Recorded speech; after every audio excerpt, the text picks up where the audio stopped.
পাহাড়ের পাদদেশে আর কোনো বসতি নয়, ক্ষতিগ্রস্ত সবাইকে পুনর্বাসন করা হবে বলে জানিয়েছেন বিদ্যুৎ, জ্বালানি ও খনিজ সম্পদ প্রতিমন্ত্রী অনিন্দ্য ইসলাম অমিত। তিনি চট্টগ্রামের আকবরশাহ এলাকায় স্থাপিত আশ্রয়কেন্দ্র পরিদর্শনকালে এই কথা জানান। প্রতিমন্ত্রী বলেন, কয়েকদিনের টানা বর্ষণে চট্টগ্রামে গত কয়েক দশকের অন্যতম সর্বোচ্চ বৃষ্টিপাত হয়েছে। এত প্রতিকূল পরিস্থিতির মধ্যেও বিভিন্ন সরকারি সংস্থা ও চট্টগ্রাম সিটি কর্পোরেশনের সমন্বিত উদ্যোগে দুর্যোগ মোকাবেলায় সর্বাত্মক চেষ্টা অব্যাহত রয়েছে। আইমন ইমার প্রতিবেদন।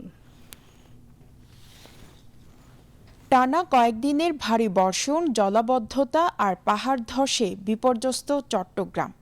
নিরাপদ আশ্রয়ের খোঁজে ঘর ছেড়ে আশ্রয়কেন্দ্রে অবস্থান করছেন শত শত মানুষ।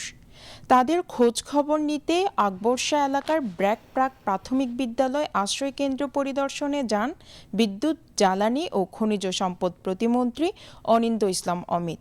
এই সময় তিনি আশ্রয়কেন্দ্রে অবস্থানরত নারী, শিশু ও প্রবীণদের সঙ্গে কথা বলেন এবং তাদের মধ্যে রান্না করা খাবার ও শুকনো খাদ্য সামগ্রী বিতরণ করেন। এই সময় তিনি পাহাড় ধসে প্রাণহানি রোধে সরকারের পুনর্বাসন পরিকল্পনার কথা জানান।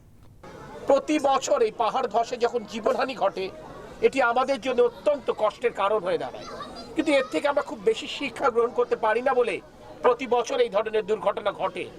মাননীয় প্রধানমন্ত্রী তারেক রহমান বলেছেন, আমাদেরকে এই পাহাড়ের পাদদেশে যারা বাস করেন তাদেরকে বুঝিয়ে তাদেরকে অন্য জায়গায় স্থানান্তর করতে হবে।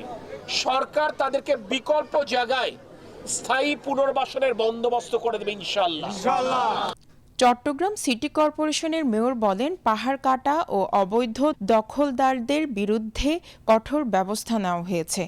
ভবিষ্যতে পাহাড়ের পাদদেশে নতুন কোনো বসতি গড়ে উঠতে দেওয়া হবে না। এখানে আবাসন প্রকল্প আর হবে না। আগের যারা মেয়র ছিল তারা করেছে, আমার সময় থেকে এগুলো আর হবে না। এখানে কোনো ধরনের আবাসন প্রকল্প এখানে আর হবে না এই পাহাড়ের মধ্যে। এদিকে নগরের ওসমান গ্লাস ফ্যাক্টরি সংলগ্ন মৌলভী পুকুরপাড় এলাকায় ত্রাণ সামগ্রী বিতরণ করেন সংসদ সদস্য এরশাদুল্লাহ ও বিদ্যুৎ, জ্বালানি ও খনিজ সম্পদ প্রতিমন্ত্রী অনিন্দ্য ইসলাম অমিত।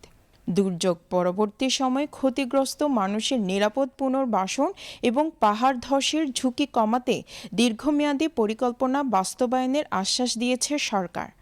এখন সেই পরিকল্পনার কার্যকর বাস্তবায়নের দিকেই তাকিয়ে চট্টগ্রামের পাহাড় ঘেঁষা এলাকার বাসিন্দারা।